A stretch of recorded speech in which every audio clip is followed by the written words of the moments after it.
My name is Abhishek Goel. I belong to the Organizational Behaviour Group at IIM Calcutta. I've been here for 10 plus years. I joined here after my PhD at IIM Ahmedabad in 2008. The core subjects that I teach here are related to organizational behavior. I take a core course for the PGP ones that is called OB 101. I co-teach that course with other instructors.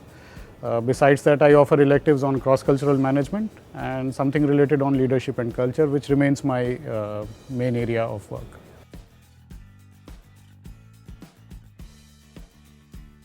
OB is about interactions between people, understanding the people, and how people interact with the organizations. There is this fourth dimension that is also covered in OB in advanced courses, which is about designing organizations.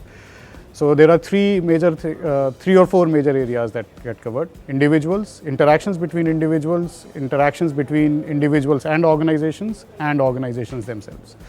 So as we look at employees and people who work, or people who want to have businesses, people who are running businesses, people who want to move across geographies, OB sort of becomes a basic core subject area, as we call it.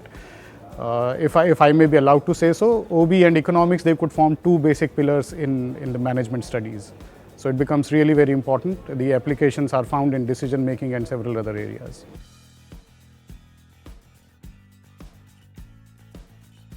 Case method is gaining more and more popularity. Of course, IIM Ahmedabad has been popularizing this method in this country for a very long time.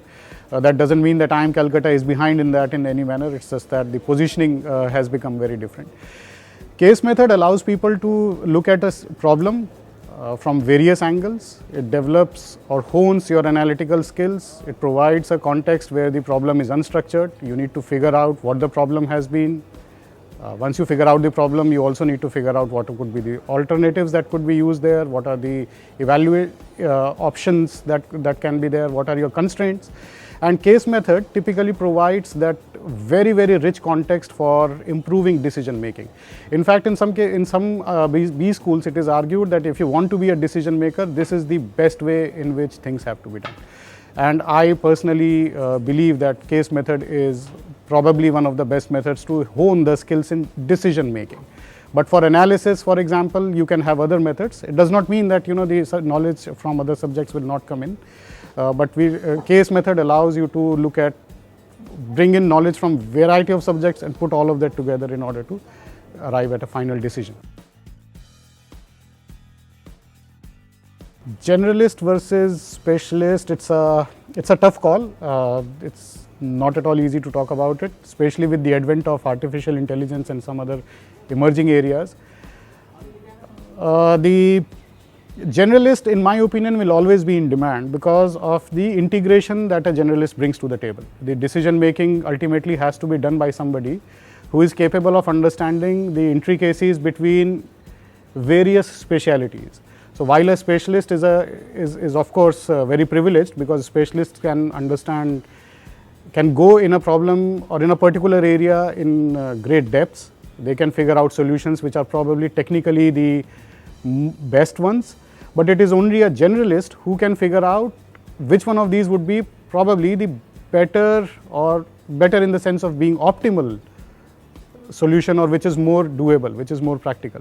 So in my understanding, in management field, there is going to be a demand for both generalists and specialists. None of them are going to go out of business, but both of them will have their roles very clearly cut out. Specialists will be in demand because they will bring that finesse, and generalists will be probably in demand because they will put all of it together and figure out how to take the final call that needs to be done. So both of them are going to be extremely important. So one of the career routes that if aspirants want to take, for example, could be that you start off as a specialist because that's one area where you love to be. So of course the progression could be that you get maybe into academics or do something particular in that area. Or slowly, if you are in the field of business, then maybe start developing the art of moving away from the specialization or utilizing that specialization into a more general manner. So there are CEOs that we know of who started off probably as finance specialists, but then they become later on, they have become generalists in the manner of of putting everything together, and some of them have been fantastic. Some of them started as generalists and still became fantastic. Market specialists who became very good CEOs, good integrators of business. So it's about how you learn over a period of time.